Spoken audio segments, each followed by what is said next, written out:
Oke,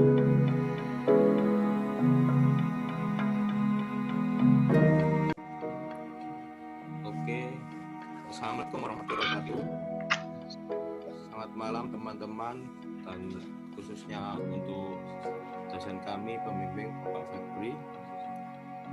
Pada video kali ini, kelompok kami, kelompok 6, akan mempresentasikan hasil kerja kelompok kami tentang hukum agraria. Berikut adalah nama-nama anggota kami. Langsung saja ke bahasan pertama, akan dibacakan oleh Mbak Esti tentang latar belakang.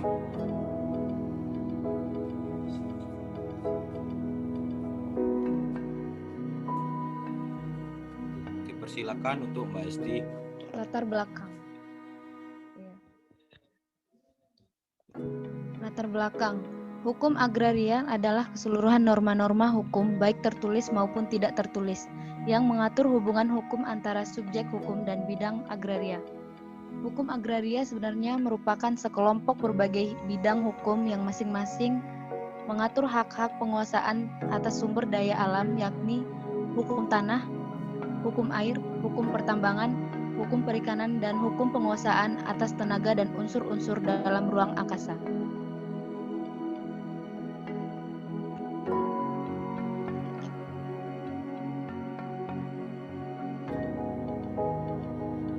Yang kedua yaitu pembahasan.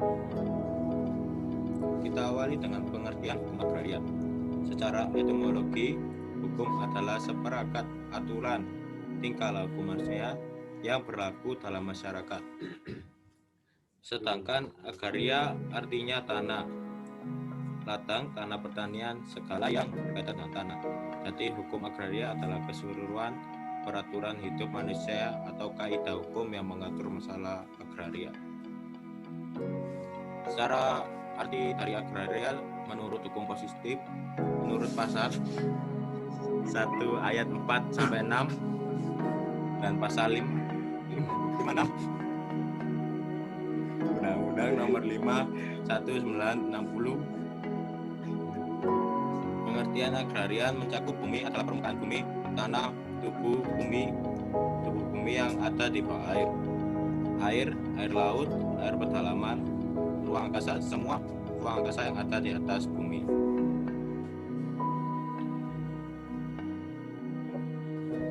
Yang ketiga, asas-asas hukum agraria. Asas-asas dalam hukum agraria juga terbagi ke dalam beberapa bagian diantaranya. 1. Asas pengakuan hak ulayat. 2. Fungsi sosial. 3. Asas kebangsaan. 4. Asas land reform. 5. Asas hukum agraria nasional.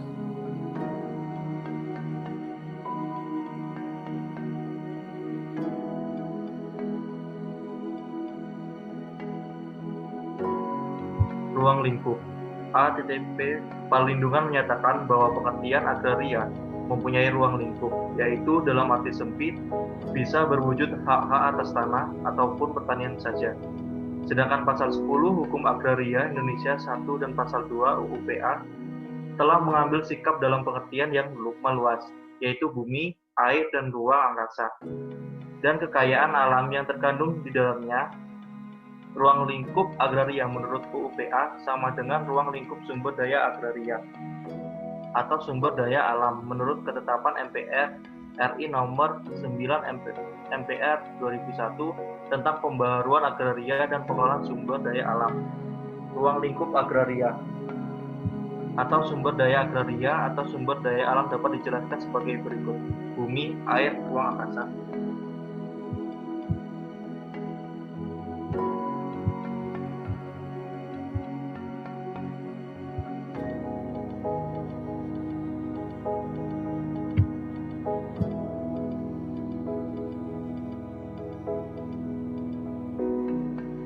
Selanjutnya yaitu sumber hukum agraria. Secara sistematis, sumber hukum agraria yang tertulis Undang-Undang Dasar 1945 terutama pasal 33 ayat 3 yang ditentukan bumi, air, dan kekayaan alam yang terkandung di dalamnya dikuasai oleh negara dan dipergunakan sebesar-besar kemakmuran rakyat. Yang kedua, sumber hukum agraria yang tidak tertulis. Sumber-sumber hukum agraria yang tidak tertulis terdiri dari hukum adat yang sesuai dengan ketentuan pasal 5 UU PA, yaitu yang tidak bertentangan dengan kepentingan nasional dan negara berdasarkan atas persatuan bangsa, berdasarkan atas sosialisme Indonesia, berdasarkan peraturan-peraturan yang tercantum dalam UU PA dan peraturan perundang-undangan lainnya. Hukum kebiasaan yang timbul sesudah berlakunya UU PA yaitu jurisprudensi dan praktik administrasi.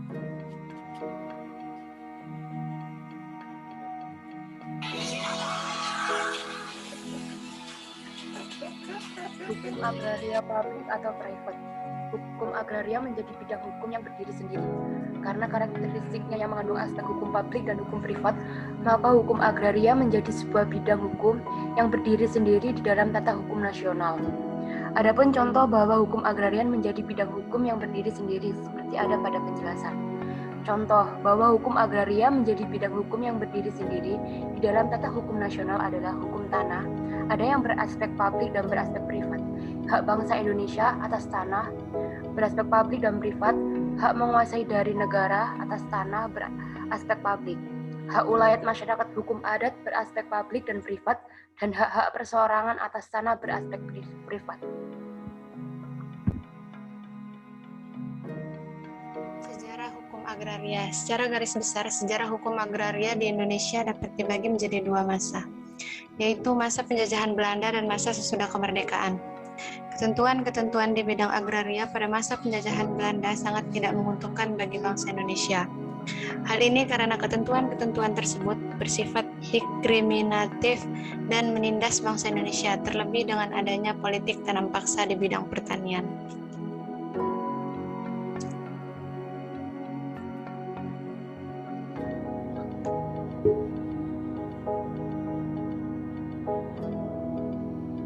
Periode Panitia Agraria Yogya. Tugas dari Panitia Agraria Yogya adalah sebagai berikut.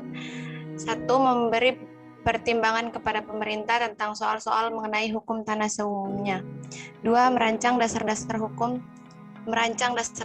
tanah yang memuat politik agraria negara Republik Indonesia.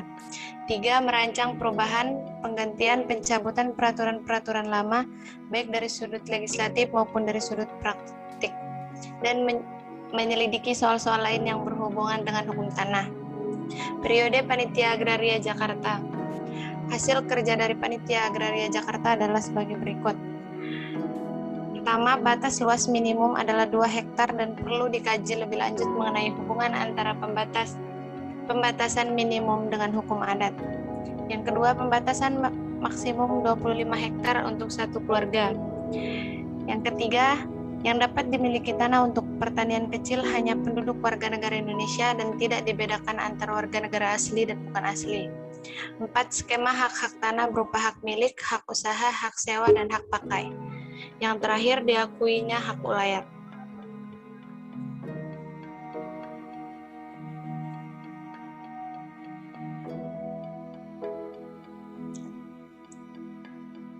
Periode Panitia Negara Urusan Agraria atau Panitia Suharjo.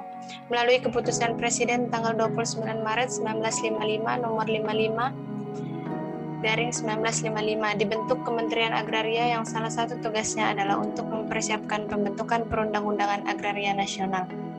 Berdasarkan keputusan Presiden Republik Indonesia tanggal 14 Januari 1956 nomor 1/1956. Periode Rancangan Sunarjo. Dengan beberapa perubahan, Rancangan Panitia Negara Urusan Agraria diajukan oleh Menteri Agraria Sunarjo kepada Dewan Menteri pada tanggal 14 Maret 1958 dan disetujui oleh Dewan Menteri pada tanggal 1 April 1958. Rancangan tersebut kemudian diajukan kepada Dewan Perwakilan Rakyat melalui amanat Presiden tanggal 24 April 1958 nomor 1307/HK.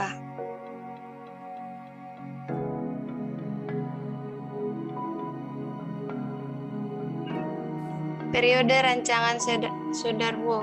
Karena rancangan Sunarjo disusun dengan dasar Undang-Undang Dasar sementara, maka rancangan tersebut ditarik dengan surat pejabat Presiden tanggal 23 Mei 1960 nomor 1532/HK/1960. Kemudian diajukan rancangan Undang-Undang Pokok Agraria yang telah disesuaikan dengan Undang-Undang Dasar 1945 dan Manifesto Politik Republik Indonesia. Rancangan tersebut diajukan oleh Menteri Agraria Sabarjo.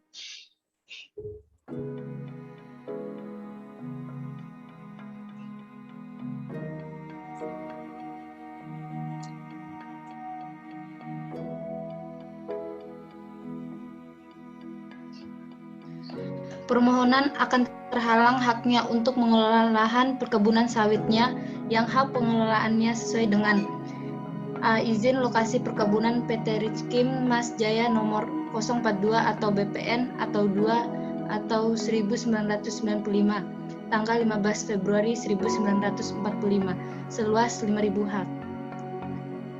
B. Keputusan Kepala Kantor Pertahanan Kabupaten Batanghari nomor 86 atau BPN atau 8 atau 1996 tentang pemberian izin lokasi untuk keperluan perkebunan kelapa sawit PT Rizkim Mas Jaya tanggal 21 Agustus 1996 seluas 5.200 hak. C. Rekomendasi usaha perkebunan kelapa sawit dari Gubernur Jambi nomor 543.41 atau 5308 atau 5 atau Bapeda tanggal 31 Juli 1996. D. Izin usaha perkebunan dari Menteri Pertanian nomor HK 350 atau E5.860 atau 10.96 tanggal 10 Oktober 1996 tentang persetujuan 3 prinsip usaha perkebunan kelapa sawit PT Rizkim Mas Jaya seluas 4.000 hak.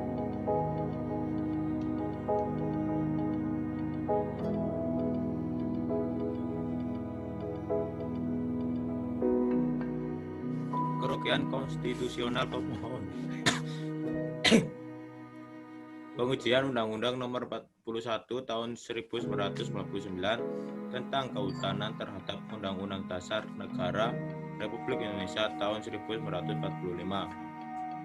dirugikan oleh adanya ketentuan dalam pasal 4 ayat 2 huruf B dan dengan demikian pula atas ayat 3 Undang-Undang Nomor 41 Tahun 1999 tentang Kehutanan sangat merugikan hak dan atau kewenangan konstitusional pemohon sebagaimana dijamin dan diatur dalam pasal 28A, pasal 28D ayat 1, pasal 28G ayat 1 dan pasal 28A ayat 4 UUD 1945. Pasal yang diujikan ke Mahkamah Konstitusi.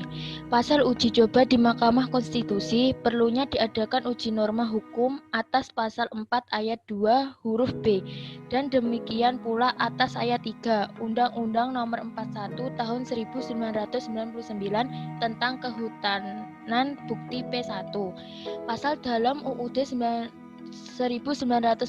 yang menjadi bantu uji pasal 28A, pasal 28D ayat 1, pasal 28G ayat 1, pasal 28H ayat 4, pasal 33 ayat 3 UUD 1945.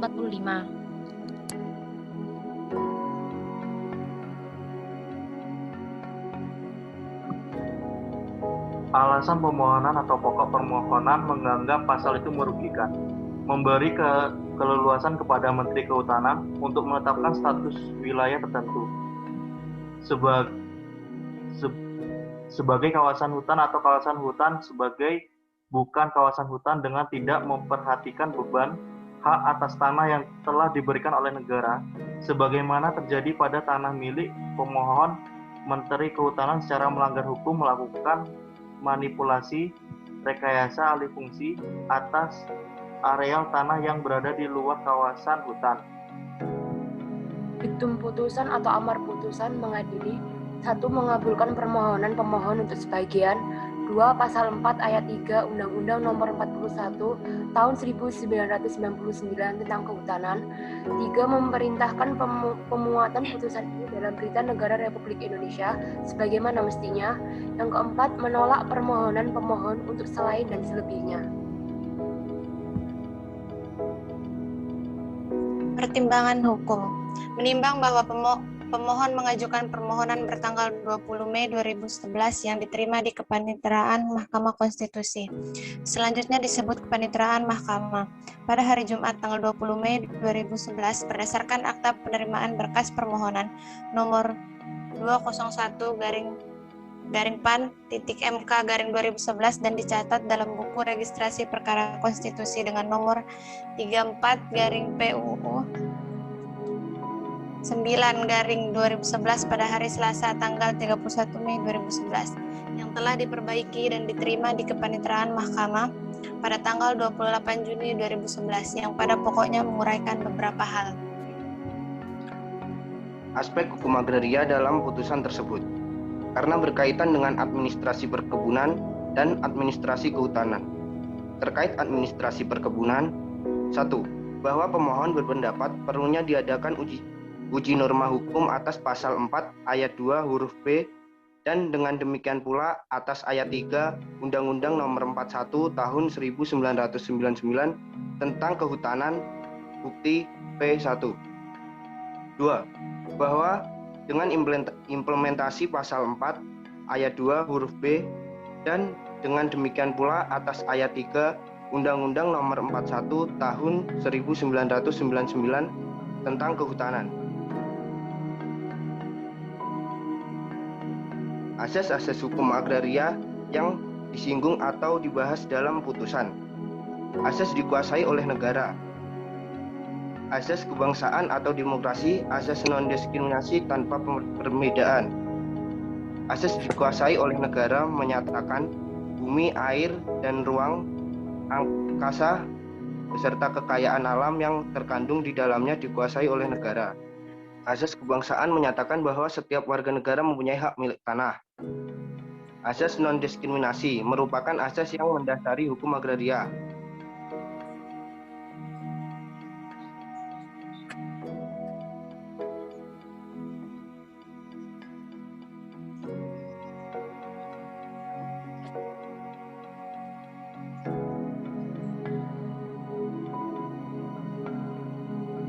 Analisis putusan. Di dalam Undang-Undang Nomor 2 Tahun 2012 tentang pengadaan tanah bagi pembangunan untuk kepentingan umum ditegaskan bahwa tanah wajib bersedia bagi pembangunan untuk kepentingan umum. Pasal 4 UU Nomor 2 Tahun 2012 mengatur bahwa pemerintah menjamin tersedianya tanah untuk kepentingan umum. Tak hanya itu, pendanaannya pun dijamin oleh pemerintah, baik di tingkat pusat maupun daerah.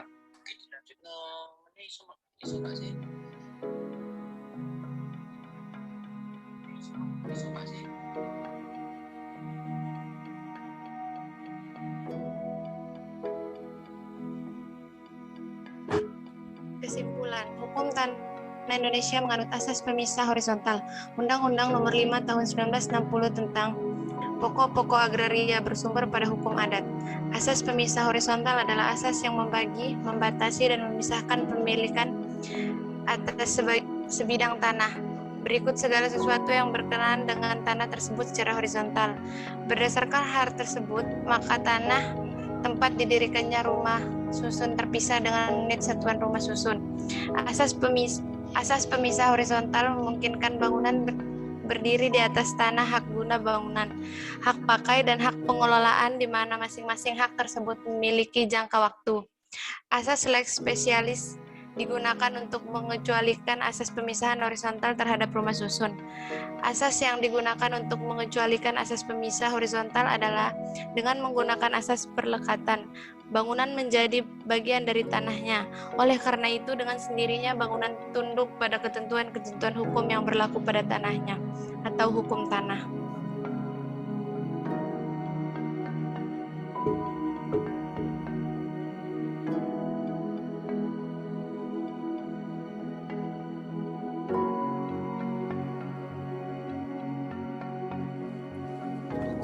Sekian dari penjelasan kelompok kami dari tentang hukum agraria dan putusan MK. Dari kelompok kami sekian. Bila ada salah, mohon dimaafkan, salah kata dan kesalahan apapun mohon dimaafkan. Yang terhormat untuk Bapak dosen Bapak Febri, dan terima kasih untuk kakak pembimbing kita. Sekian dan terima kasih. Kami mohon pamit. Wassalamualaikum warahmatullahi wabarakatuh.